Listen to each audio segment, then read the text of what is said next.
Hello, hello. I'm here with the amazingly talented Dane Bryant, who is a piano player. I guess I should say keyboards because, Yeah. all those beautiful things. Producer, songwriter, one of my favorite human beings in this town for a lot of reasons. But when you hear him speak and you hear his passion for life and his passion for being a good person, you'll understand, and he'll probably become one of your favorite people too.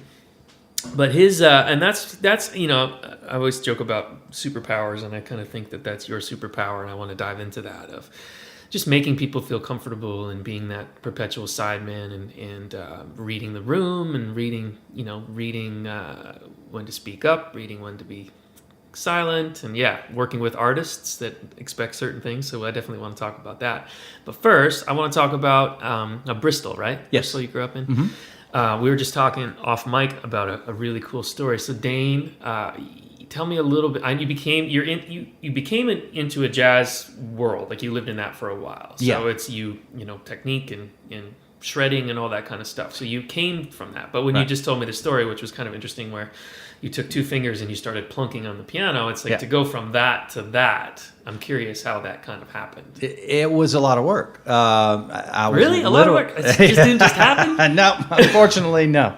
I was so far behind all these other students. So my senior year in high school, my choir teacher would let me sneak into the choir room and just plunk around on the piano after school. And I just started to enjoy it. I was realizing, oh, wait a minute, I can figure this song out, figure that song out. And she secretly recorded me with a little cassette tape and sent it off to James Madison University. And next thing I know, my senior year, I'm getting a phone call from the music department thinking they had the wrong number, and come to find out she had written a letter of recommendation and, said, please bring this guy into the music department. I know that you require to have so many years of, formal training, which I had none. And I was going to say, so you couldn't read music? No, I couldn't. Everything was by ear. It was at by this ear. stage. And regarding jazz, I didn't even know who Count Basie was. Wow. I mean, I knew very little. And so it was There's a lot of people that don't know who Count Basie well, is. that's true. But you were 17 at the time. Yeah. And man, and there was nothing I knew there. one song. Wow, that's crazy. So it was a lot to swallow, but I was excited because, there was just so much to learn, and to get thrown into that was terrifying because everybody else there were playing, these Rachmaninoff piano concertos, and I barely knew a scale. So I was way far behind. But again, she saw potential, as the teachers did, the professors So what did. did that look like? I mean, you got to school. I mean, there's a beautiful thing in hearing, doing things by ear, of course. And I think when you get to the university, sometimes that kind of goes out of the It does. window. You can get busted, which oddly enough, what they did for me was they set me up with a teacher in my hometown who was a Juilliard teacher. She's retired. And what she did was she had me memorize during the summer. I had 3 months to memorize a piece from the Baroque period, the Romantic period, and 20th century. And then when I went into audition, I had to make sure the music was right side up on the piano and just play the piece from memory. And then shortly after that, I got busted. But the teachers saw potential, and, they said, you got to work. You're just going to have to work to keep up with these kids, And this is in university.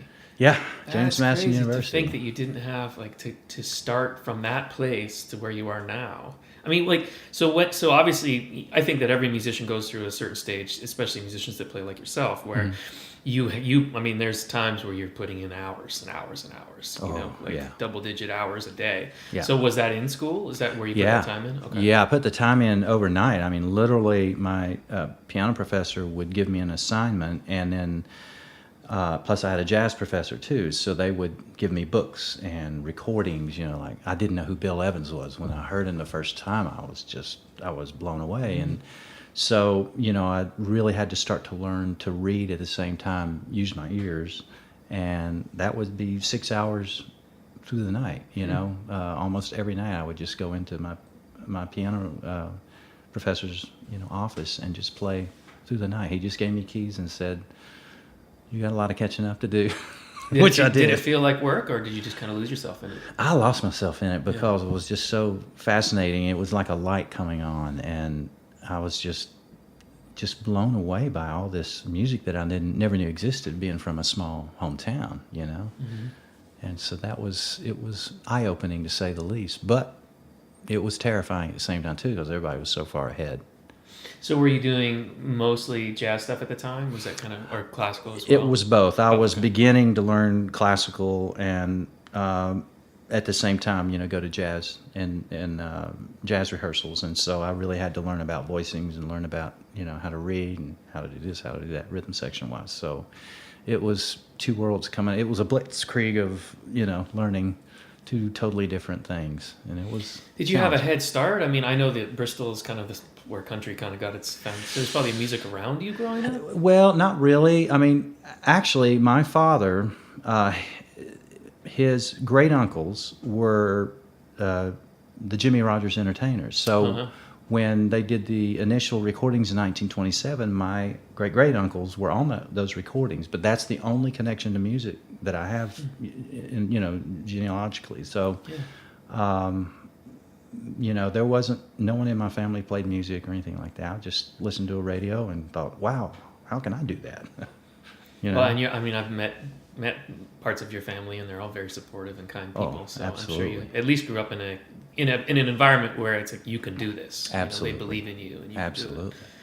Because I would imagine being thrown to the fire there in college, you would need some support around you. I needed it then, that's for sure, because I'd never been away from my hometown. I was just set to go to the local community college and, learn computer science or whatever. Which probably would have been a better choice. At this point, yes. Coding is the way to go. I wish I had.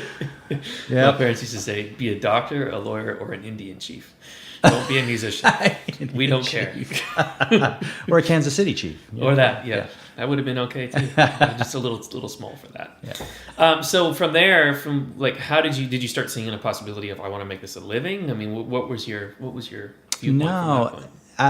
Oddly enough, I was just so intrigued and at times astonished by the music and how much was out there.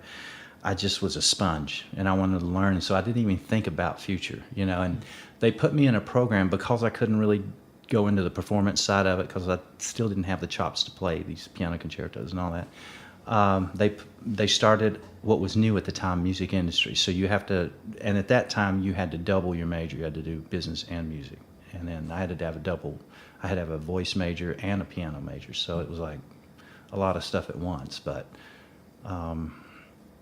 That was the only choice I had.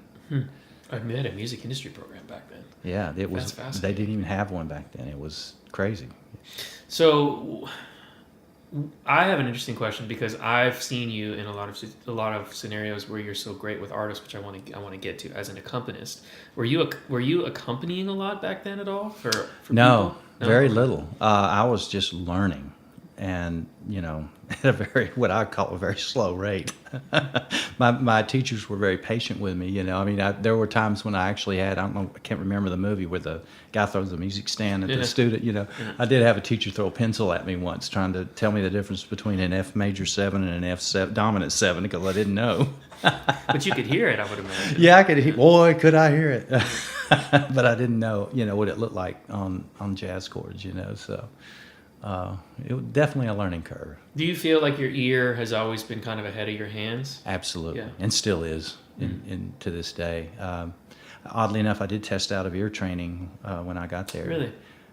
I had a teacher who actually said, just put a label on it. You know what it is. Just put a label on it, and like a perfect fourth is "Here Comes the Bride." So. Just put a label on it. That's interesting. Yeah. So you don't have perfect pitch? No. Oh gosh, no. Oh no. Yeah. Far from it. I mean, I'm just watching you and seeing you in scenarios. It is. I can now. I'm hearing the stories. It's cool because I get to hear the behind the scenes of it. But I see now. I mean, I can almost see your head, your wheels spinning, and your ears working more than your hands. Especially in that last thing we just did when we went out with Linda Davis for a while. Yeah. And it was like I can see you. Yeah, I can see you looking around and trying to find a discrepancy because you're hearing it. Whereas I think if you're lost in that chart, which some of those, what was that Michael McDonald tune that we did, the cover of Santa? Oh, I know which one you're talking about. Yeah, I'm trying to think of what it is. Man, that was the chord progression on that, like the reharmonization of that was insane. Yeah. And it's, I could see you picking stuff out, and I could tell it would go by a couple times because I'm just sitting there watching. And it would go by a couple times, and I could see you kind of like your head tilt because you're hearing something. And it's like, with people with perfect pitch have an issue where they have a difficult time with dissonance, have a difficult time with rubs and stuff like that. Do you find that at all? Like, do you find that if you're hearing something that's not quite gelling, you're not able to let it go? Well, I mean, in music, you mean? Yeah, yeah. Oddly enough, yeah. But I hear things in colors, I guess. I was just going to ask you if you did. Yeah. Okay. Yeah, I hear it in colors. And I had somebody else on here. Really? Alex Wong actually he explained how that works. Yeah. But are you, I forget what it's called. Can you, synesthesia or something like that? Yeah. Is that right? Something. I hope I said that right. But I mean, I don't have full-blown synesthesia. Okay. I know someone who does. She not only has perfect pitch, but she hears things. Everything is all color related. Okay. But to me, when I hear harmony, it's like a certain color and a certain feeling, so I immediately know what that chord is, just being familiar with it. Interesting. So you're associating a label with the color, with the sound. Putting a label on. So it. you heard things in colors when you were younger as well. I don't know because I really didn't get into it till I was 17 or 18, so it wasn't really just the plunking. Yeah, just the plunking's all I did. Interesting. Had one of those little Magnus organs, Mm-hmm. So when you're hearing things in colors, I guess when you're listening, I didn't ask Alex this, and I'm curious how you look at it. So you kind of got into the jazz thing. I understand now why you would love Bill Evans because he paints beautiful pictures. Oh my gosh, yes. With his his voicings and everything. So when you hear jazz compared to where you spend a lot of your time in the country world, are you seeing more? Is it a more complex color? Is it a more complex thing, or is it kind of? Are they basic? Like how does that work? Oddly enough, to me, jazz is a little more basic than country. Really? In that, with country, it's a feel thing, and of course, the priority are the lyrics, obviously, and the song. But to provide a foundation for that, I learned the importance of the most important note, which is a rest. So not a lot of jazz guys learn that lesson. No, they don't. They don't, unfortunately. But it's and as a matter of fact, I think that's a Herbie Hancock quote, if I'm not mistaken. Okay. I think, but I have heard him say that. Kind of like Miles to Coltrane, Yeah, exactly. Pull the horn out of your mouth. Exactly. Yeah, exactly. Yeah. So it's with country, I found it when I first got to Nashville. That was probably more challenging than anything I've ever done. And still to this day, it's still a little bit challenging. It's still to play with that kind of feel, because it's like a walk. It's living that culture, and you walk like people who live in that culture. And but I'm so fascinated by it. I mean, guys like... Did you say where you gravitated to it because you were interested in it? Absolutely. I'm gravitated to anything that's genuine and truthful. Yeah. Well, yeah, some of those early country things. I mean, nowadays I'm not sure it's so genuine when they're talking about tailgates, and I guess they do like the tailgates and their Bud Lights and all that kind of stuff.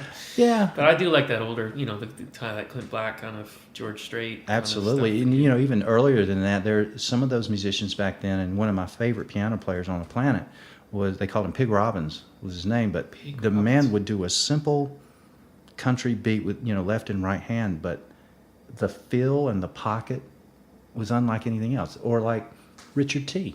Richard T had that feel. Joe Sample had that feel. Everybody's got their thing. I don't know Richard T. Who is Richard T? Richard T played on a bunch of the, Paul Simon, was it the One Trick Pony? All those sessions with Steve Gadd and all that. And he just had a certain feel on piano that was purely his, and it's as a session musician, which is interesting. Right. Yeah. Yeah, and it's like they had this individual voice when they would play. You would know within the first 5 or 6 notes, that's so-and-so and so-and-so, I remember listening to you guys. It was really cool being on that gig with you guys because you'd been around Nashville for a long time, and you guys talking about certain players and musicians that you, like a certain lick from a certain record that a piano player played or something was really interesting to me, because I find that it's the session world can be that, but obviously it's a lot different now, but I think it's a little more like you're not painting a door, but you're still you're painting a house, Right. and the house still has different colors and trims and stuff, but you're not painting a picture. Right. Whereas I felt maybe, I don't know, I mean, maybe I could be wrong, but the session world back, let's say 20 years ago, where you had more of an individualistic voice, and probably the producers relied more on the musicians. Absolutely. Yeah, okay. Absolutely. Yeah. And I can actually appreciate what's being made today in that the tools they're using to make these songs may not necessarily have the musical depth that we are trained to use, but they're taking clips, if you will. So I call it musical post-it notes, and they're placing it in order to put a song together. However, in the production end of it, the way they're getting these sounds is really fascinating. Even though the keyboard player nowadays hits one note and then there are all these effects and stuff going on, but you're still building a soundscape. You're still building something. And there's a couple of keyboard players that are really fabulous at that. And I can certainly appreciate it. It wouldn't be my listening pleasure, but I do appreciate, what those guys do. And, they're making the money. Yeah. And they're shaping the sound of what it is, what Yeah. the country market is now. Yeah, and with the newer artists, example, Kane Brown. I don't know if you're I familiar. do. Yeah. Okay. I mean, he's bringing in such a diverse group of people. Khalid is now producing it. Really? And those tracks are amazing. I mean, it's just. Or how about Maren Morris and Yeah. Zed? Oh man. Yeah. That middle song. Oh, in the my middle? God. Are you kidding me? I mean, it's great stuff, Yeah. and there's talent in there. So to me, I'm really excited about it. And once in a while, I get to do a session where I'm the old guy on it, and the producers are in their 20s, the players are in their 20s, but I'm getting a free lesson. Yeah. These kids are teaching me something that I never would have thought of doing, and forcing me out of my comfort zone. And that to me is inspiring. It's exciting as hell to be Well, in you're that. kind of a technical nerd too, in Absolutely. general. So that's what music has become, and I think Yeah. country's the last one to really get that kind of 10 years behind. Yeah, the technical side of it is replacing the musicianship side of it for sure. Absolutely. And Absolutely. I think that's cool. But yeah, I think it takes somebody like yourself. Like we just walked into my studio, and immediately you're like calling out, model numbers of things that are in there, and it's like your head is in that place. So I bet you totally get off on all the new stuff that these guys are doing, the synths and everything like Absolutely. It's really cool. that. Yeah. I mean, do you see that kind of sticking around for a little bit more, like even more pop coming into the country world? I don't know. I mean, when Kenny Chesney starts rapping, should we be a little concerned? Yeah, or Luke Bryan. Yeah. Again, it's that whole Nashville thing. It's always been that way in Nashville, is they want to try to, tap into that pop world. It's always been like that. And many times it can sound a little pretentious, for lack of better terms. But, my only observation that I'm seeing with some young players, not all of them, but some of the younger players, they don't necessarily know the history of where it comes from. But now the ones who do, it's really something else to watch what they use and how. So they coupling the respect and the admiration and the understanding of what came before. Yeah. That's interesting. Yeah. Because you're right. It always has been about, country is about the words. I mean, it's 3 chords and a bunch of great words. But it's like, coupling that with technology, but not losing the words. And that's a part of my concern, because Google is now using AI to, I don't know if you're familiar. No. They're using AI now to write songs. Really? Because with the data that they have now, they know what market is listening to what phrases are liked on social media. Okay. So the data is there for them, and so they have AI write the lyrics, they have AI do the music, Really? and produce it and do all the instrumentation. So from the ground up to the final song is all AI. Have you heard any of this? So what do you do? Just plug a singer in? You just plug a singer in. Wow. Yeah, the computer does everything else, and it knows what's going to sell. It's just like marketing, a product. Yeah. Because they have so much information now that it can author a song. Yeah. I understand. I mean, I guess you would, that sucks. 'Cause It does. But I don't, the thing about music that's so that you can't touch, though. It's that it's still Right. like I remember I just checked out this Lake Poet song. This guy that wrote this song about his abusive father, and it ended up being in a TV show. And you go and you Right. listen to it, and you're like, when you say those words like Google makes the AI, yeah, I'm sure Google can pump out a Bieber tune for sure, but it's Right. like, but that hopefully we can hold on to that. Exactly. Hopefully Life there's still going to be a experiences. market for that. Yeah, I think there will be. I think there will be. I'm hoping. I am seeing this happen now. There's a lot of clients coming from overseas now that have the whole electronic and the pop thing down, but they're coming in with these songs and they don't want that. They want live musicians now. Yeah. And so I'm starting to see a wave of that come in because they want to see the interaction and feel the human interaction Yeah. of experienced players to give it that life. Yeah. And so it could be cyclical. Well, let's dive into that. I mean, I want to go back to some of your touring stuff, but you know, Yeah. we're in this world right now where you're talking about sessions and stuff like that. And one of the things that not a lot of people, as we were saying earlier, understand about Nashville and understand how it works, and we just take it for granted all the time. I just had Jonathan Roy was on the other day, and we were talking, and it was just like, there's certain things, and we work with certain people that we Right. just, it's like we just take it for granted. Right. It's just, you don't think about it. So it's cool to have people like you and Jonathan that are working with all of these artists and doing all these different things that a typical studio wouldn't do. Like if you go to a studio in Columbus, Ohio, it's going to be very different than a studio in Nashville. Or if you Right. go to a studio in Melbourne, Australia, it's going to be very different than here. So if you have the thing that Nashville is that's unique that not a lot of people understand is obviously they know that songs rule and songs run this city. But you do a really fascinating thing where you do demo sessions for people that either bring songs in or publishers have have a writer. And back in the day, they did this a lot more than they do now because there was probably a lot more money and budgets for writing. And sometimes, so you would make demos. So people would go. For those of you that are not familiar with kind of the way the process of Nashville works is, especially back in the day, is they would have writing sessions with 1, 2, 3, 4 people, whereas a lot of places just do it by themselves, but Nashville has a real co-writing community. And then they take these songs, they bring them to their publisher and they say, hey, let's make a demo. And then they take the demo and then they'll go to a famous artist and they'll try to get what's called a cut. And they put the song on hold and then it can get cut or not get cut. So what Dane does, it's really cool, and he does a lot of these things, and he's probably done them, you've done them for many, many years, is these sessions where you'll show up and they'll be typically 3 hours at a time, and you'll get X amount of songs from a publisher or X amount of songs from different people, and you literally will go in, and I guess nowadays, and correct me if I'm wrong, literally 1 or 2 passes. So Yep. they play the what we call a work tape, and then you sit there and you write the chords out, and write your ideas, and then they're like 3, 2, 1, go, right? Yep, pretty much. So, yeah, maybe explain a little bit how that works. And Well, it's interesting that Nashville, and for those of you who are musicians, they use what's called a number system.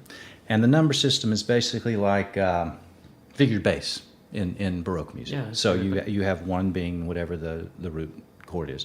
And the reason for that being is because back in the day when they were recording in the 50s and 60s, they needed to be able to do a transposition on the fly in case the singer needed it to change in another key. So that saved a lot of time in writing a chart. It still saves a lot of time. It It's does. amazing. It saves It's a really great amount of incredible, time. Yeah. So and that's still used to this day.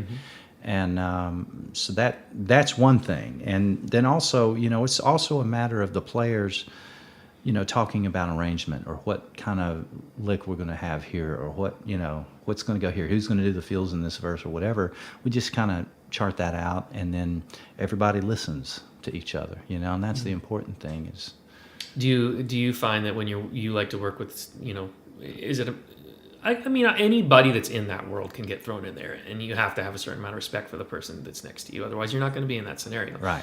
But I would imagine there's probably people that you prefer to be around because it's like there's less steps, less of explaining because they just trust that you're going to fill this hole or fill this pocket, right? Yeah, and I would say the majority of players I play with are like that. I mean, there's very little that has to be said or done because once we have a reference as to what they want it to kind of sound like. And take a certain approach with tones, and it's about tones too, not just notes. And so, especially nowadays. Especially nowadays, So that is it's a fun challenge. Yeah. It's a Do you lot of find? fun. So you enjoy it? Oh, absolutely. Yeah. Absolutely. What do you? I mean, obviously you enjoy it from a musical standpoint. I think part of it to me, but if I were to, haven't done a lot of those. I was a horn player. You don't do a lot of those, but I have done some that have been kind of like that. And I think the coolest part for me in those scenarios was watching a songwriter see it come to life. Yeah. Like, do you get a lot of songwriters that are present for that, and that are? In many cases, yes. Yeah. And it's sometimes you got to be careful because this is their baby, this is their child, and a lot of times they want to see this child. They'll witness this child grow all of a sudden. Yeah. And so, Like all of a sudden, it's yeah. all happening at once. It's Like, this is instant. it. And so that can be overwhelming to certain writers. Yeah. Now, to writers that have been doing it for a long time, they know what they want, what the result is going to be, and they can usually voice that to us, and it just happens, and it's done, and then they go on to the next song. But in some cases where it's folks who may not have as much experience, it can be overwhelming to see your baby suddenly, in high school, Huh. or becoming an adult. So it's and we as musicians have to be able to read where our boundaries are with that. Your superpower. Yeah, well, you really got to read these people, because if you take it to a place they don't like, it's their song you're ruining, Yeah. So you kind of have to be sensitive to that and really listen to what they're saying, and what they want. So, and ask the right questions. And coming into the country for myself, like in the '90s, which is way late to it, but I was jazz nerd and all the other stuff before I got here. I was kind of in that phase where Tim McGraw was really big, and Kenny and George Strait was kind of on the tail end. And I would always hear stories about most of the time, actually, those demos actually became what the final producer used, and even some of the licks and some of the things that you guys would do in those demo sessions would just turn into, you'd push play on the, or hear it on the radio and be like, that's my piano lick, Right. So it's interesting to me, and that was kind of how Nashville worked for a while, and it changed a lot. I think Tim was one of the first guys that brought his band in to cut a record, whereas the guys that cut the records were different than the guys that were on the tours. Right. Did Clint do that too? Was that Yeah, Clint? Clint actually was probably the first. He did it in '88. 88, okay. Yeah, and he and well, I just knew Tim's Dance Hall Doctors thing. That's oh all. That's yeah, that's exactly. The thing that I thought about. That was but a few years after, but Okay. what Clint did, it was really interesting. It's Clint Black for people that we haven't talked about it yet. But yeah. Dane toured with Clint for 20 years. 20 years. Yeah. Yep. And so what Clint did was his producer, who was actually started out as a session drummer, James Stroud, said, you know what? This band sounds so good live, let's put them in the studio. And they did, and 10 number one hits from his first record. No kidding. And were you playing those songs out live before you cut them? Now, I wasn't in the band at that time until '92. Okay. So when he hit the huge big time, that's when I got the call from him. And, the guys continued to play, I think, on the first two records, but after that, he kind of fell into that Nashville thing where you use the 18 players. Okay. And in his defense, the 18 players during those years, these guys were so precise and professional, and they could come in and give you the best track possible in the first or second take. They're that good. And so rather than to spend economically, spend 2 weeks on a record, could be cut in one day by these guys, and it's not going to get any better, Yeah, all you need is one number one off of that. Yeah, that's when CDs were selling for $20 a pop too. Those were the good days. Those were the cash cow days. Yeah. And Clint did really well with that. RCA, I believe, signed him for 10 albums or something like that. So those were good years. I'm glad that still exists. I feel like it doesn't exist probably as much as it did as far as the people coming in with songwriting demos. But I would imagine, like you said, the European thing, I'd imagine there's a lot of people, because of the growth of this city and the popularity with the TV show and all that stuff, there is a lot of people coming from out of town. Absolutely. Yeah. So you're getting, I think that would be kind of fun too, because you're not getting the typical circle of Nashville words and lyricists and writers, and you're getting different flavors from different people. That's the beauty of it. Watching diversity grow in this town is it's inspiring. I love it. I absolutely love it. I mean, yes, things have changed in the music industry, how music is made. As a matter of fact, there's a drummer, a friend of mine, who is an ACM winner, drummer, musician of the year. He gets called on all these records, but now what happens, like on the last, I think it was a Carrie Underwood record, I think, the producers sent him a hard drive, and he cut the drums for the whole record At his house. At his house. Wow. They don't. It's rare they go to studios and actually. Really, do it. Yeah. even for that level. Yeah, a lot of even on that level. I mean, I know that exists all over the place, but I didn't know it was like Yeah. that. Wow. Yeah, they're sending hard drives, to people's homes and trusting them with it, and in many cases too. And I'll use Florida Georgia Line as an example. With their success, that's usually one guy who happens to be a pretty good guitar player sitting at a computer, and he does the beats, he does everything. He's the producer, he has songwriting credits. It's one guy, you know. So it's kind of turned into that as well. Which, probably has come over, obviously has come over from the pop world. Yeah. When you're talking about that Owl City record with Jonathan, where, it's just a kid in his basement. Yeah. And got a couple number ones off of that. In his mom's basement, sorry. Wow. And, and Jonathan mixed it and made it sound great. And it went to radio and it did well. It's like, obviously, that was probably 12 years ago. So interesting that country's kind of catching up to that. Yeah. And seeing that happen. It's the 10-year gap. The 10-year gap. So how would you say, obviously we've talked about how Nashville's changed a little bit. You spent the part of the world that I wanted to talk about that we haven't really chatted about on this podcast, which you've existed in a lot, is the touring world. Mm-hmm. And, people don't, it's so funny to me. I don't know if you feel this way too, but when you'll show up on a tour bus in a small town and everybody's in awe of the tour bus, it's like I look at tour buses now and I'm like, I don't want to get on that thing ever again. Yeah, exactly. And I didn't spend 20 years, on one. But it's so funny because one thing you'll see when you come to Nashville is that there's buses coming and going and coming and going all over the place, and it's just touring out of here is what there's a lot of beautiful things that this city does that a New York or an LA couldn't do. That's right.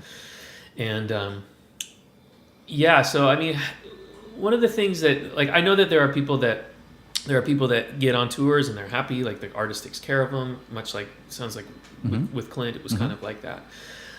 If you were to kind of talk to some people out there that are thinking about doing that or being in that situation, what are some of the skills that you would say kept you on the tour for 20 years and kept you a part of that crew?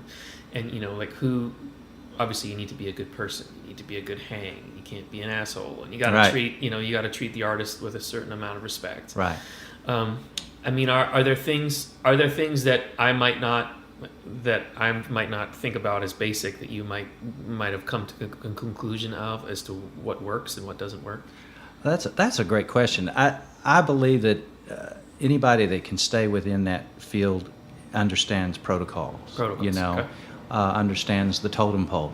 Just figure out how that works. And it's different in every situation. Mm-hmm. But the thing is be on time and be prepared. Because the minute that you establish that you're late, consistently, or you don't have your parts ready or whatever, then the artist or the management knows that they can get someone else. Yeah. Literally that day. Yeah. We've had stories where we talked about absolutely. That. So you got to go in bring your game on and be prepared, and then on top of that, on stage, you got to remember that people are watching you, know. You are providing an entertaining service. Yeah, you definitely are. It's definitely a service. And then that coupled with being a good travel mate. You can be the best player, the best on stage, this, that, and the other, but off stage, if you're difficult to get along with, or, you're a pain in the ass to the tour manager or whatever, you're miserable and happy for the travel, whatever, then that reflects upon you too. And I was very fortunate with Clint that he made sure he took care of us in a way that he could turn around. I remember him saying this. I quote him saying this. He says, "I want to turn around every night and see the same faces, and it's worth it to me." So that's awesome. Yeah, that is something that he truly believed in, and he kept that going as long as he could. And he's still, actually, this day, there are 3 guys with him that were there from the very beginning. They're still with him. Really? Yeah. Wow. Yeah. He was loyal. He's loyal and family oriented. So I got lucky in that regard. Early on, as with Olivia. Yeah, well, I wanted to talk about the differences between those two situations as well, because I know you weren't the MD on the Clint gig, right? Correct. No. And were you always the musical director with Olivia, or was no? Actually, recently, like the last 5 years. Mm-hmm. So to me, and I'm just going to guess the differences, and then you can tell me I'm wrong. Is obviously Clint is an artist first, but Olivia is an actress first. Right. And she probably had a lot more demands on her time. So Right. I would assume that would put a lot more weight on the band and a lot more weight on you guys to make sure that you were always kind of ready to go in whatever direction you needed to go in at the time. Absolutely. So she seems obviously more like an entertainer first as opposed to a musician first, which is great. Which is the reason why you guys went out to Vegas and did what you did. Mm-hmm. You know. So what did you have to shift in your brain? Obviously, working with a female artist is way different than a male artist Right. as well too. But what did you kind of shift in your brain moving into that kind of world? Well, I was, first of all, terrified because, I was, again, when you're thrown into something that's out of your wheelhouse, your wheels spin. You go, okay, what do I need to do to make this happen? Especially if you've been in another situation for so long. Exactly. Yeah, totally. And, Nashville is very different from any other artist that's, worldwide like she is. Mm-hmm. And Another great. so that was a challenge. And then going into the Vegas show, there were technical aspects. There were things that she wanted to do regarding synchronizing the video. There was all these songs she wanted, to have. I mean, she had a vision as to what she wanted the show to be like. And of course, there was a lot of money behind it. There was, it was a grand scale. And so she called me and said that she really believed in me and had the confidence in me to do that, which beautiful. blew my mind. That's beautiful.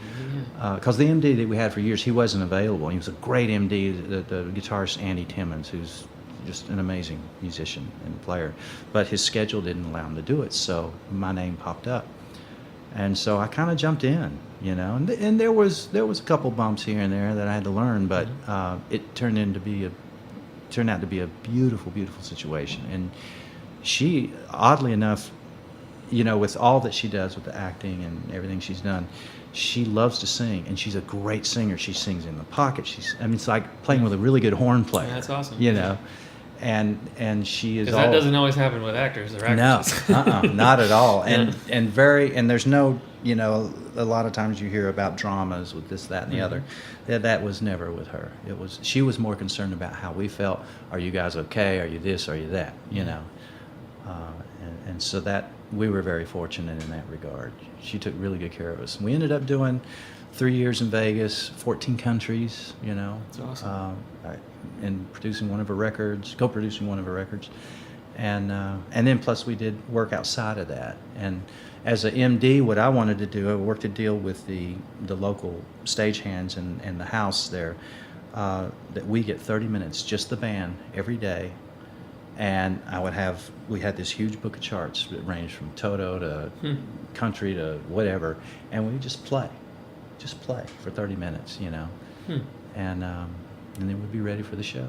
Did that kind of just get you guys out of the headspace for a second to refresh it every time? Yeah. Was it the same show every night? It was pretty similar. We did switch up about midway, but there are things that can mess with your head doing the same show every night, because then you cross that line of relying on muscle memory or overthinking it. Mm-hmm. And when you get in that gray area, there were times when I just looked down at the You're talking about brain hemispheres, like left and right. Yeah. Battle. Yeah. I looked down and I'm like, what is this instrument in front of me? I don't even know how to play it. No kidding. Yeah, Wow. I would just draw a blank. And with her music, you can't draw a blank because it spans, 4 decades. And,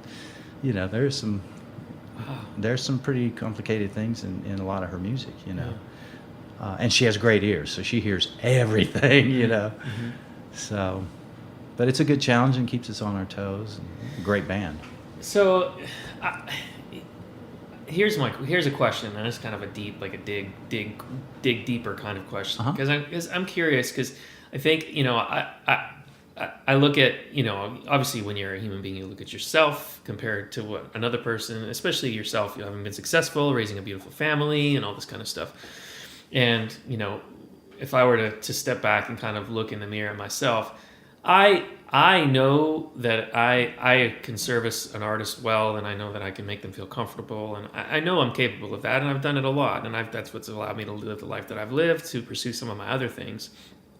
But I don't love it. It's not my thing. Right. I do it because I needed to do it. I do it because I needed, obviously to pay my bills or pay my mortgage or rent or to eat. So it's like at certain stages of your life, and you work your way up that ladder until you're working with bigger artists that pay more, and then you get to a place where you're kind of like, okay, now I don't really want to do that anymore. What's next? So that was always me. And I'm curious, but I don't have a family. I have a cat, and I don't have a wife, but I do have bills, and I have stuff that I have to pay, so I understand that. Wonderful place, yeah. Thank you. And I can get by without really having, like, I prefer to serve the artist's music, not serve the artist. Right. This is in my headspace as far as creating something for somebody's vision. Right. That's where I want to live. But I can afford to do that because I don't have kids, and I didn't have that you had when you were kind of. So obviously you have to make sacrifices. Do you feel like, I mean, I watched you work with Linda Davis recently, and how you made her feel comfortable. And I mean, that's again, your superpower. That's what you're really great at. Do you love doing that, or did you find a love for it because that was what was required of you to be in this town and make a living and provide for your family? That is a good question. I think it's I've the always latter. wanted to ask you that question. I think it's the latter because, it's the job. Mm-hmm. So if you want to get hired again, you got to be good at your job. It's as simple as that. Do the job. Right. Do the job. And if you don't like it, then do something else. Yeah. It's quite that simple. Mm-hmm. If you don't love it, then that's when you got to ask yourself, well, I got to pay the bills, provide for the family, this, that, and the other. Mm-hmm. Now, I did learn early on that you don't get, and I'm sure you can probably understand this, that the big mistake that musicians can make is to become emotionally involved. And when I say emotionally involved with their career, their music career, and think that you're actually a part of that, which you're really not. You're a hired gun. Yes. And so when that plug can get pulled at any time. plug can get pulled at any moment, and that's just the nature of the job. And so I've seen a lot of musicians that try to get so plugged in to this person's career, and they go way out of their way, and they make sacrifices for this person's career. Mm-hmm. Maybe not necessarily the person, but their music, and that can be a mistake. That can be a big, huge, costly mistake. I was gonna, I mean, you've seen that way more than I have probably. But having been a sub on so many of those scenarios, and just like walking into so many different tour buses, and just looking at the vibes of everybody, and it's like. And the biggest mistake that funnels into a false sense of security financially too, where you're blowing, like as you said, an expensive mistake, where you're spending your money like you believe emotionally that you're attached to it, and all of a sudden when it's not there, you're in big trouble. Right. Yeah. And enjoy the present moment, and that's the beauty of the Olivia gig. And this has a lot to do with her, because she is a person of light. She really is, and to see her live.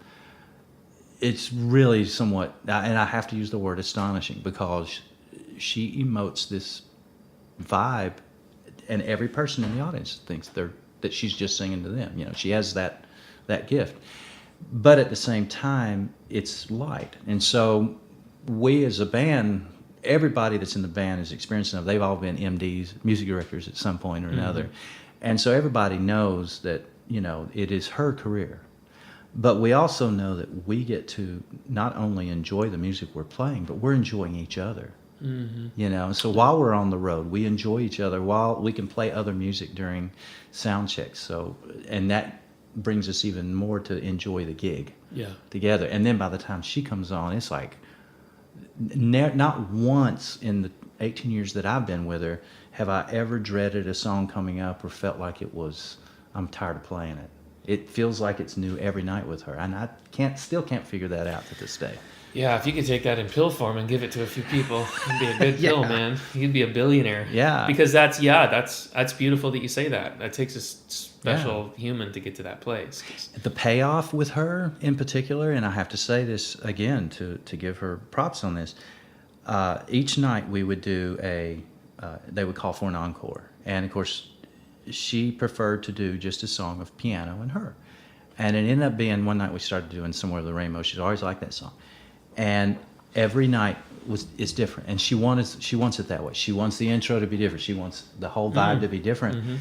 And which is a fun challenge to do. I was going to say, that's something to look forward to every night. Absolutely. Yeah. And it was a dance every night. It was a respect and dance. And And we both enjoyed that, and she really dug that because it gives her that freedom, Yeah. to breathe And live in the allow moment. and allow for surprises. I mean, I think Absolutely. that's- Oh, there were a few, but good ones, So Well, you're what lucky a to privilege. have had that. Yeah. Oh That's my so gosh, beautiful. what a privilege. I mean, that is something that I'll always hold close to my heart. That I got to play for one of the greatest musical messengers. Yeah. Just Just messenger in general. Yeah. Yeah. Just a beautiful. yeah, it's a pleasure. It's that dance, not to take it back to that kind of monotonous place that it can be, but it's, because obviously I don't want to disrespect the fact that experience was beautiful, but it would be no different than, it would be no different than going to a Broadway show, and we've been in pit orchestras and stuff like that where you're doing the same thing every Yeah. night. It's so. This town in particular, I found, is a lot like that because there's not a lot of, the music is not what comes first. Like you said, it's the lyrics. Right. It's the star power. Right. It is what it is. It's a big lesson for young musicians to realize that, and to hear you say that, and hopefully they take that and they think about it, because I know, I want to talk coming from the jazz world, and for you to realize that was one of the questions I wanted to ask, which I kind of asked already, but being able to realize, like you said, you explained it where you said, resting is playing, resting is almost more important than playing, and you found the love in the simplicity of it. And I think that for anyone that's out there that wants to truly make a living, like I'm sitting across from somebody who's had provided beautifully for their family, has, all the things that not a lot of people in this world, can make a living like you did. It's like 1%, of people can make a living playing music. But even at the level that you played it at, they're still. I think these kids coming out of school have this issue where they think that there's an entitlement thing where they're just going to be gifted this. If you can play giant steps in all 12 keys, that you're going to be gifted this money, and you're going to be gifted this work and these gigs. I'd love to be able to play giant steps in all 12 keys. I can't even play it in the right key. Yeah, me too. I've played it in years. I'd be embarrassed. But and some of them are doing well, and they understand the marketing side of it. And I have some friends that I see doing that, and I've the friends that are in this band, the band Snarky Puppy, and I see that how great that is, and they carve they carve their path, and they. Yes. Mike League went way above and beyond taking risks to make that happen. Yes. And he could have failed at any time. Right. And he just forged ahead, and he made it work. And I brilliant. have so much respect for that man. Absolutely. And all those guys in that band believed in it, believed in him, and I love it. I think it's great. Yeah. But that is so rare. And if you come out of school and you really want to do this, I think they really need to listen to what you just said, where you have to find the beauty in something, right, to actually do it. Absolutely. Or carve your own path. If you want to, that's the thing that we can't get away from too. And I've thought a lot about this recently. It's like, if you want to write a certain type of thing or be a certain artist, and you want to be successful in this world, it's like, go do your day job, and when you get home, bust your ass for the next 6 hours. Exactly. Because that's what you have to do. You can't sit around. You right. can't waste time.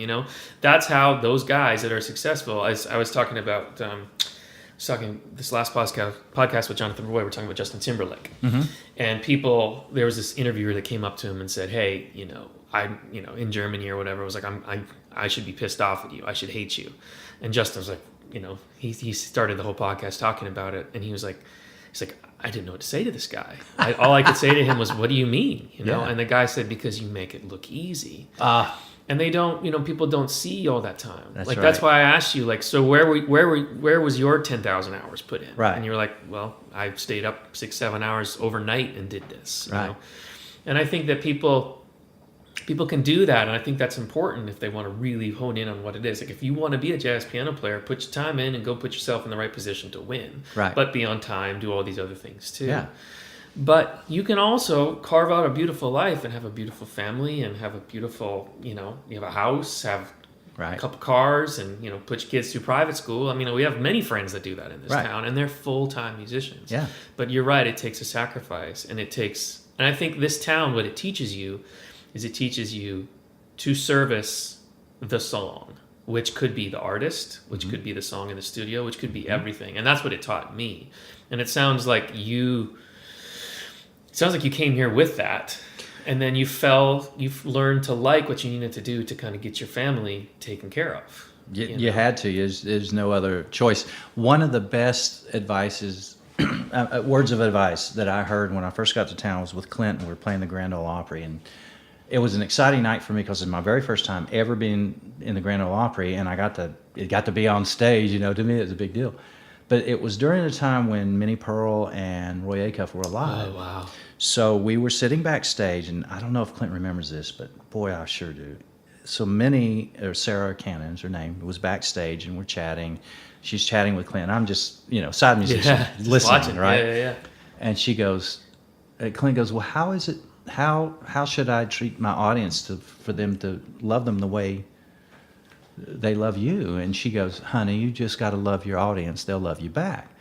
And I thought, that's really cool. And then she said, but you got to remember, you need to stand at the intersection of Commerce Street and the Theater Arts District. And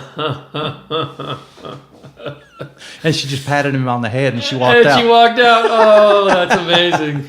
That's amazing. But those words ring true. Yeah. And man, was she ever so right? Yeah. They go too many blocks into the theater district, and they forget that there's a commerce side of it. And they think that they need to get paid, and they wonder where the money is. And regarding the jazz thing that you're talking about too, this is something I learned in college. These guys that played in Lawrence Welk's band, and I've heard this story a couple of times about Lawrence Welk. When he was a great businessman, but he always hired great jazz players for his, as you've seen on his TV show.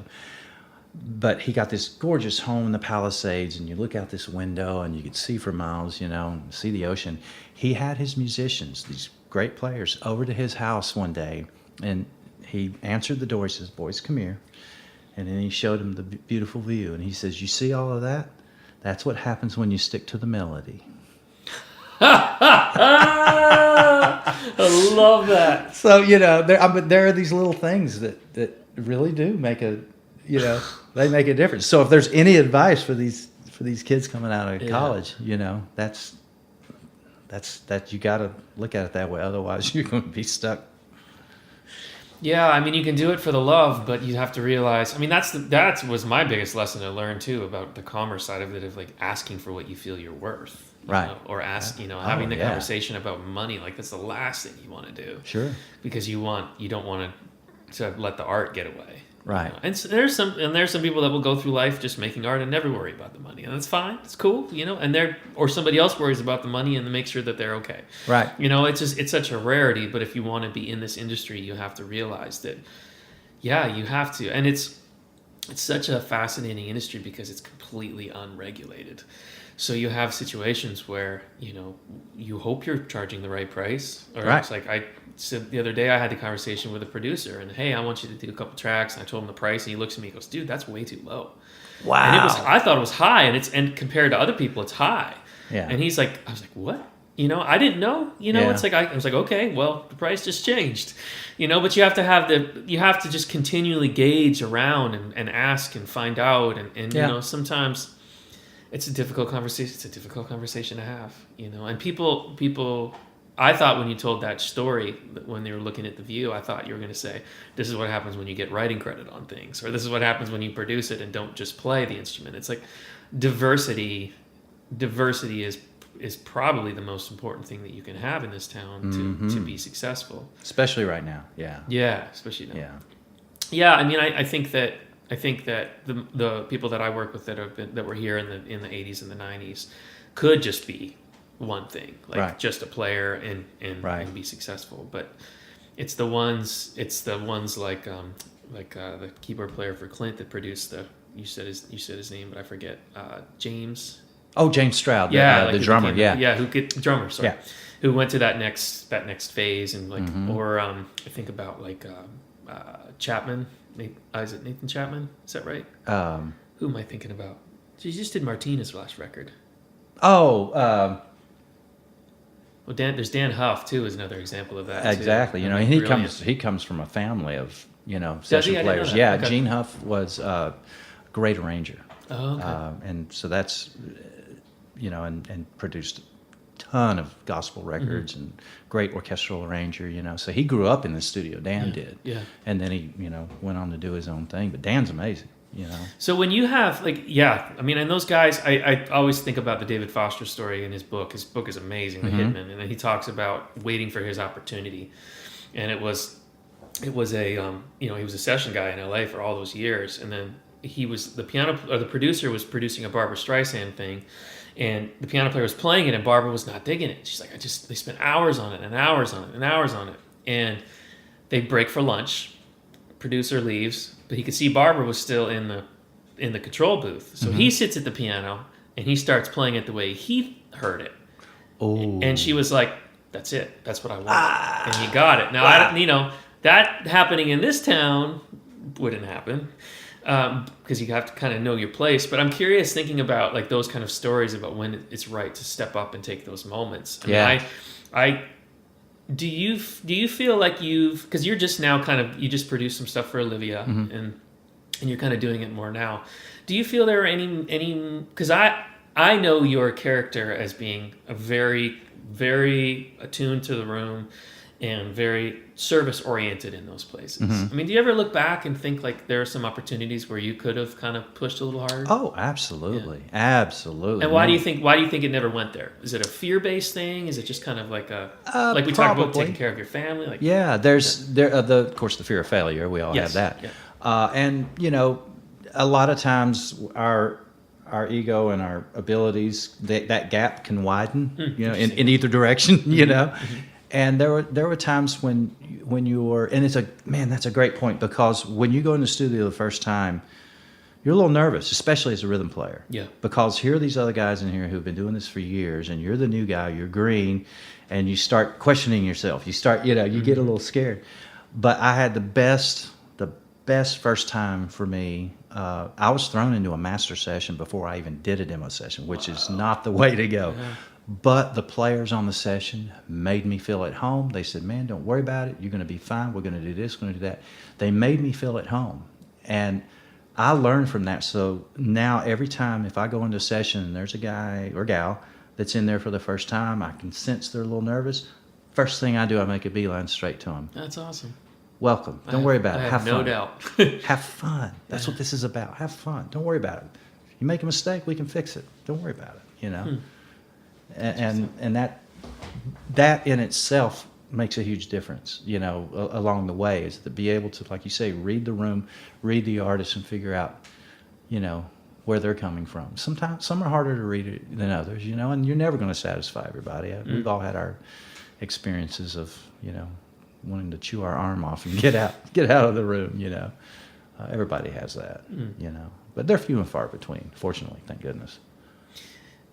Another kind of kind of a personal looking back on kind of the stuff that you've done, wondering, like, I'm just curious, knowing your person and how much you give to people. Like, you just told a story of an artist, a session musician, how you would obviously welcome them and stuff like that. That in itself, it's very beautiful. It's very giving of you, which is your nature. And somebody did that for you, so you're paying back. But that's at a price, much like spending 20 years on a tour bus with Clint Black comes at a price. Right.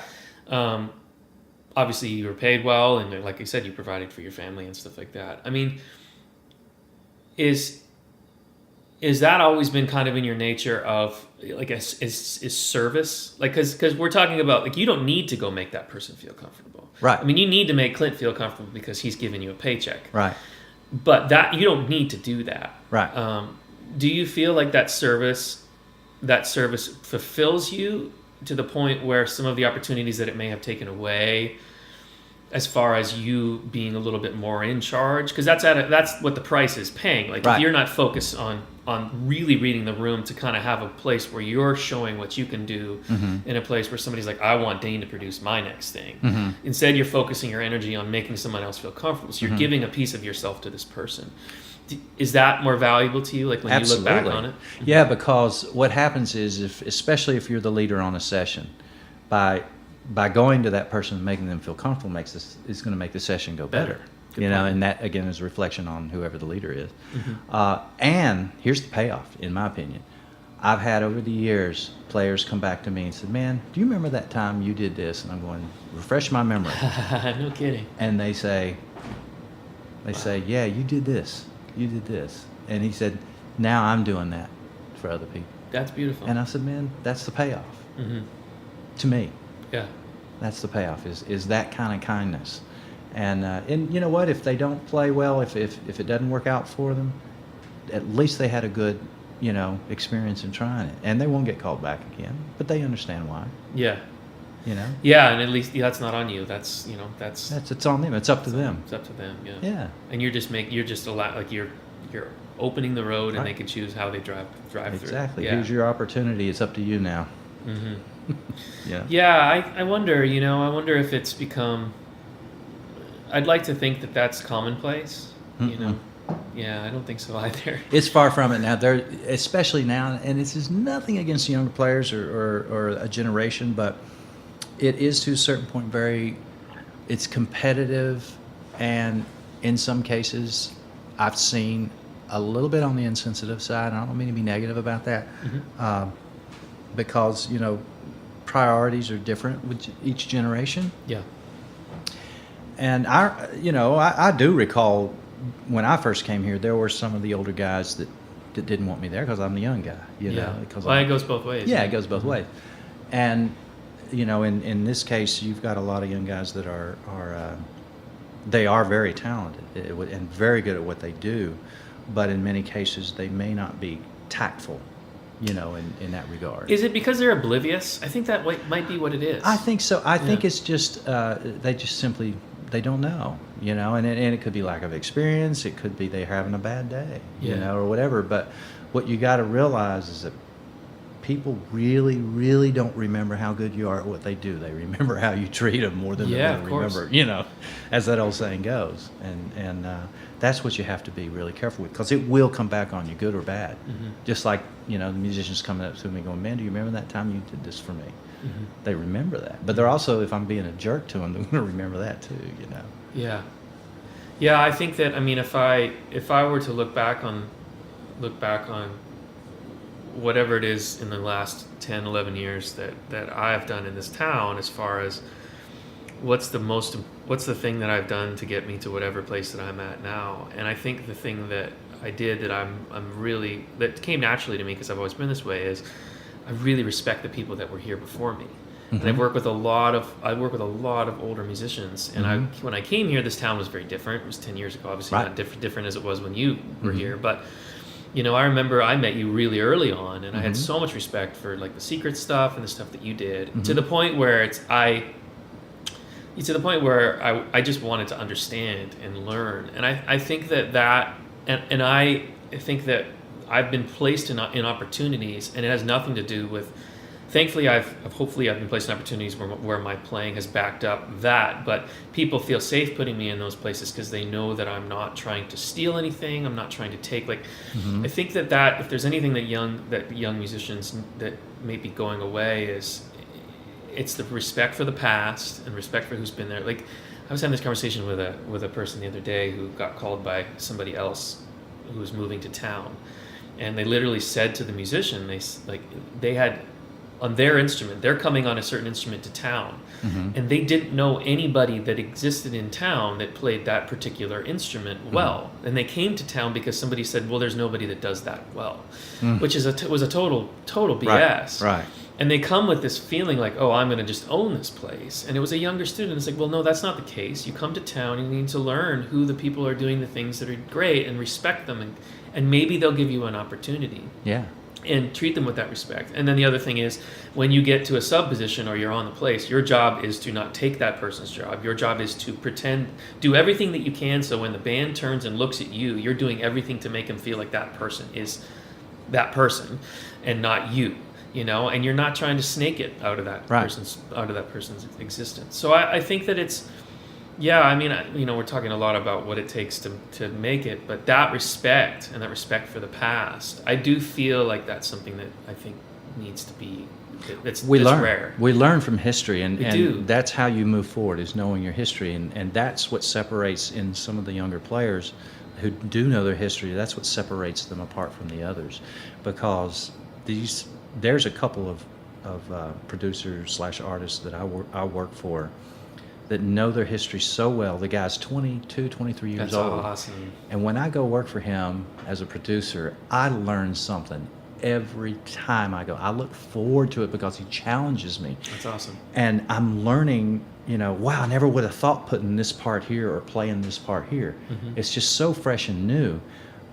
It just blows my mind that, but they're there. There are a group of musicians who understand that, who get that. And I agree. I mean, I think that those are the ones that have the success. Those are the ones that move forward. I mean, you're around them. I'm around. The ones that I work with are the same way, where they're so in tune to what it is they want, or they're so in tune to allowing the person that does that for a living, allowing that person to be that person.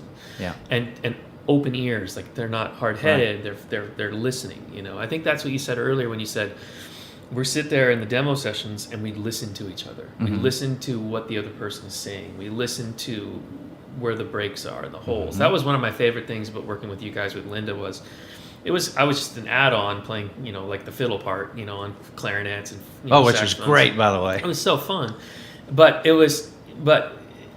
And Linda said something really interesting, which I was really beautiful, where she's like, I just feel so comfortable. I feel comfortable singing when you're filling because you wait for me to finish the words. And that's something that a lot of piano players or fiddle players, like that's an inherently Nashville thing, but horn players don't do that a lot. They're like, I want to have my say. Right. But I took that as a compliment, and I loved it because we weren't stepping on each other. That's right. We were allowing those spaces to be filled, and that's like I think if there's anything, it's just listening. Absolutely. It's listening to what came before. It's listening to what's in your heart and approaching it tactfully, and saying, "Hey, Dane, I really like what you did there, but can we just try this?" Yeah. And if you approach it like that, you're always going to say absolutely. Yeah. Always going to say absolutely. Always be a student for life. You see, what you're smart. This is why you get the callbacks like you do. Well, is because that's part of your listening. But ultimately, what you are doing is you are protecting and developing your branding, so to speak, for lack of better terms. True. Is your reputation is going to be the most important thing. And I say that to anybody jumping into this and the reputation involves being on time, being professional, blah, blah, blah, blah. And it takes a long time to build that. Yeah. And that's what you stand on. And you got to protect it. Yes. Protect it fiercely. Because there's going to be people that may not see that the same way. And especially nowadays, because it's so safe to get on social media and for someone to, say something about you. It's also fascinating when you talk about your reputation and your branding, about how people know you for certain things. And I've talked about this on past podcasts. My dad always would say to me, he's like, don't tell people, Tyler, show people. And I've always thought about that's a beautiful thing, because when they discover it on their own, it means way more than when you tell them that you can do it. Right. And it's so interesting. It's like certain people know you as a certain thing. Like right. You don't, like you said when we first started talking about how many sessions you've been doing in the studio, and it's like I don't see that on social media. And a lot of people would think that, oh yeah, you're this live guy that that tours and stuff like that. But no, you're a badass session musician. But some people don't know you as that. Right. They know you as this. Right. And I, for the longest time, I didn't know you did a lot of session stuff. I knew that you were a great jazz player. Like that's how I had you in my head. And it's so fascinating how that reputation and that kind of branding grows. And it has to grow organically. Right. If it doesn't grow organically, then you're in trouble. Absolutely. Or you won't. Yeah. You need to. I think, and it is a really fascinating thing in this town where it's like, oh yeah, I need a great blah blah blah part. I'm going to call. Right. I need a great Rhodes player. I'm going to call Dane. Right. It's like, but you do all these other things. Well, and I think you're right in that the branding has to be.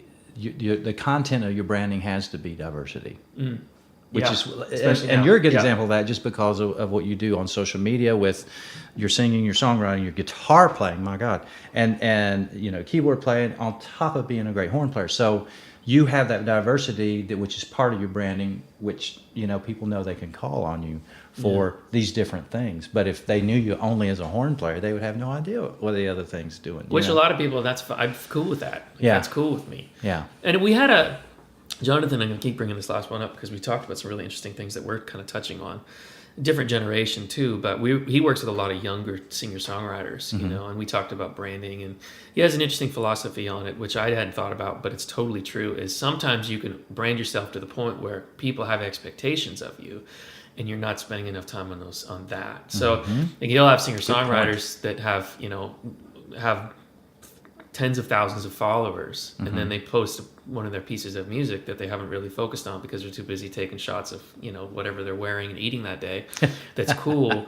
It doesn't match up. Right. I think it's important that people realize that it's easy to get a reputation and it's easy to brand, but it's difficult to maintain that, like you said, and stand up and show that and prove that and that's the thing that people don't realize. It's like, okay, well, once you're known as something, you have to prove that every time. Right. It's such a what have you done for me lately town. Oh yeah. And eventually you get to the place where you're like, you've done it enough with somebody, and you're like, I know that if I call Dane, it's going to be this, and I trust that. Right. And they don't have to worry about it. Then they can go, well, who am I going to get on guitar? Like, you're already there, you exist.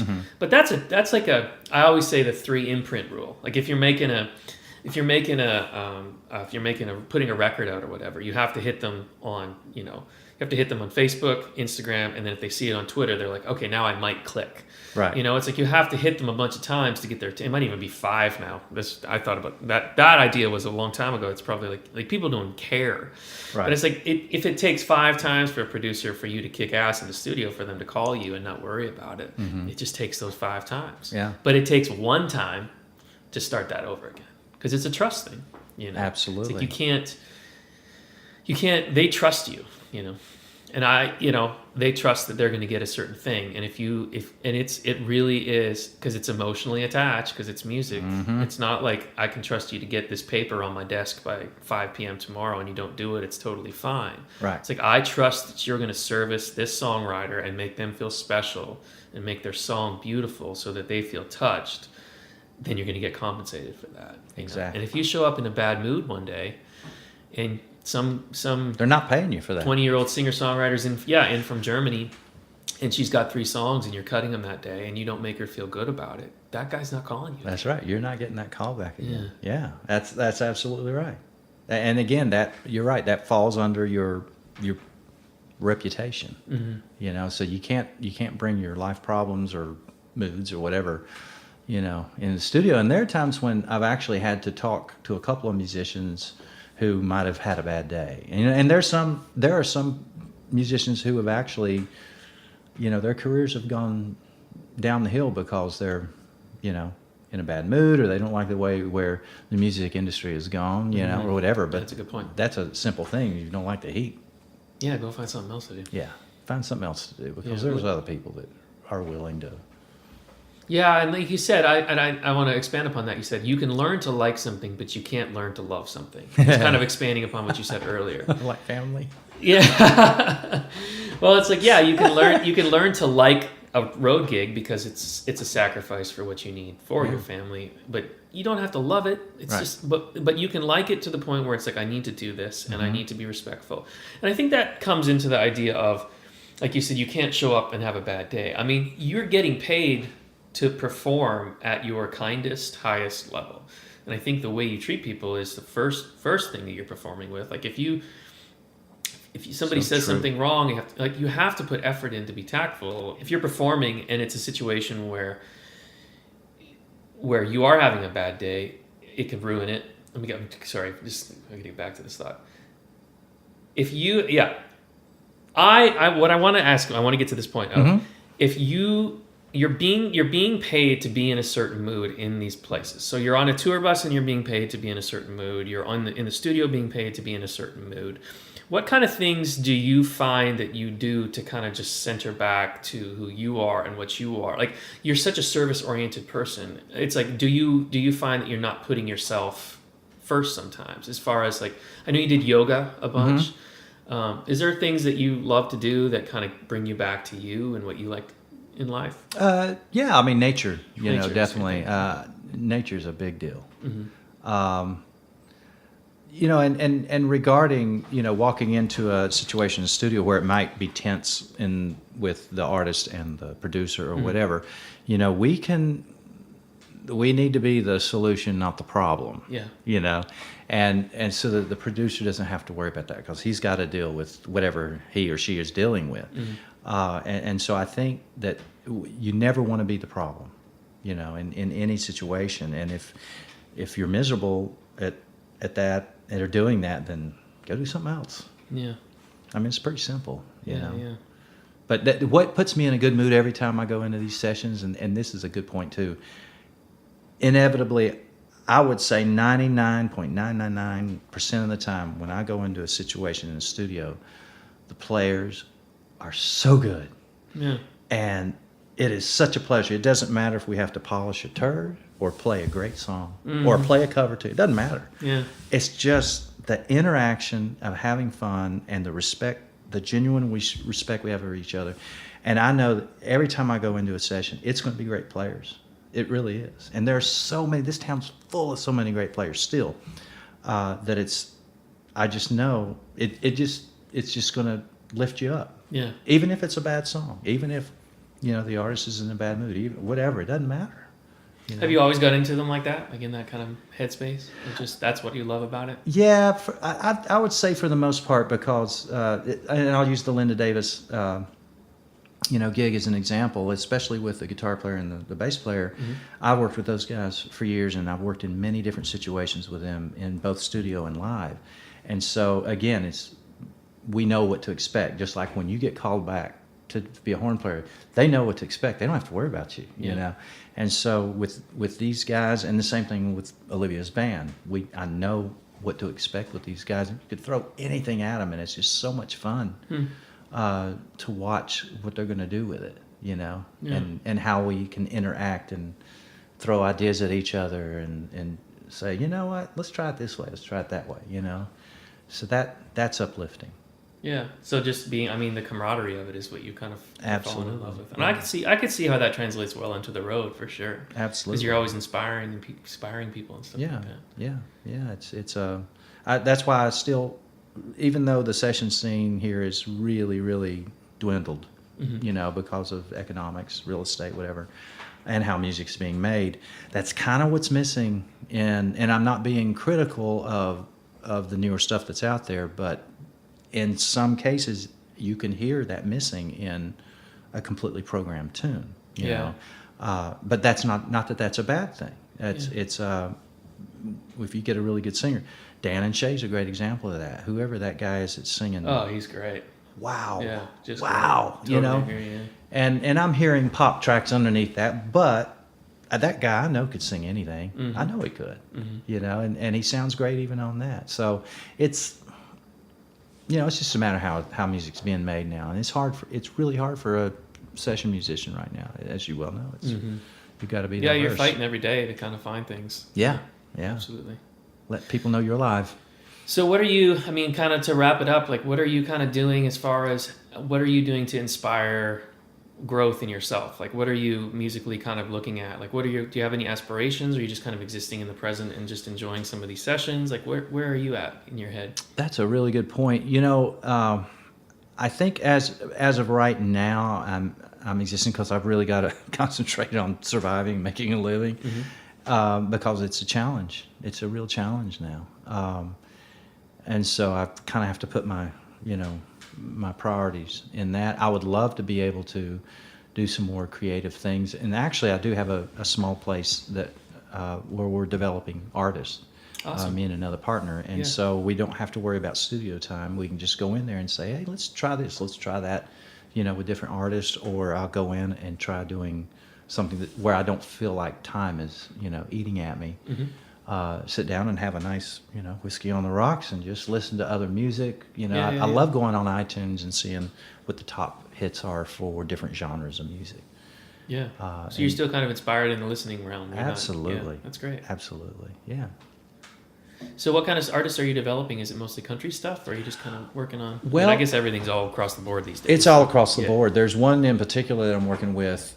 She is she's really exceptional in her singing, her instrument, and oddly enough, I've thrown different styles at her, and she just owns it. It's That's just awesome. incredible how she does that, but she still hasn't found her. We're still helping her find her niche. She's a brilliant singer. You don't have to do much vocal comping, which is very unusual these days. Yeah. And she's a joy to work with. She's just light, and so she's that exception to the rule. There's another artist that I'm working with who comes from the gospel realm, and now we're pushing him into Oh, that'd be fun. out of his wheelhouse, Yeah. and he's doing really well with that. So it's fun developing in that regard, and experimenting with different sounds and stuff. So it's not a particular style anymore, just because everything's become a Yeah, it's mishmash. all molded, Yeah. But I still, to get live players on a situation to me, and I love going to Rudy's and playing once in a while and getting all the cobwebs out of my Yeah. fingers. Yeah. I don't get to do that too often, so. Yeah, those cobwebs start to get pretty thick after a while. Oh, Don't they? oh man! And as you get older, your fast twitch muscles start to go away, and Yeah. you got to realize, well, let's bring the tempo down Yeah, I a was few, to say, hey guys, few notches. let's not do this at 300. Yeah. Maybe 245. I mean, when you do stuff fast like that, and you're trying to read the chart, it's like playing Guitar Hero or something, to try to Yeah, and then you're not reading number charts. You're reading Yeah. actual trying to jazz. survive, Yeah. get Yeah. through the song. That's what they should call Rudy's. There's so many musicians that go there that are just in a different headspace. I mean, there's more jazz musicians that are moving here now, but Yeah. that that session headspace where you're like servicing the song, and all of a sudden it's like, okay, well now you can like blow, like Yeah. do your thing. I you feel know? guilty. Yeah, it's so Yeah. funny. It is fun though when you get there and you're on the stage. And it's Yeah. like it jumps up. So how do people find you? How Is it to- Dane Bryant Music? It's DaneBryantMusic.com, and then That's right. I'm on all the most of the social media. I don't think I have a Snapchat, but What is it on Instagram? Instagram, Danestagram. Dane. Dane D, St- and it's DANESTA. ESTA Gram. Gram. And I think an underscore after that. And then, of course, Facebook, Twitter, and all that fun stuff. I see the cat has escaped from the bedroom. Yes. Oh, I found the spot. Awesome, man. Well, thank you for doing this. I appreciate Well, it. thank you, man. What an honor to be a part of this. I really appreciate it. We'll do it again for sure. And Absolutely. hopefully And we'll make some music hopefully we'll together play. Yeah, let's play, man. Make some money. soon. Yeah, exactly. Cheers. Pay some bills. Thank you. Watch this heavy heart of mine turn this water into wine. Light your match and let it glow, so I know my way home. One more game of tic-tac-toe. You be X and I'll be you. Fall in love like dominoes, then I'll come back home. If I can't find you, go get lost in the simple things. Might I remind you, chase your tail and dream those dreams. One more glass to set me free. Forget right past what's in front of me. I'll be fine, they tell me so, 'cause I know my way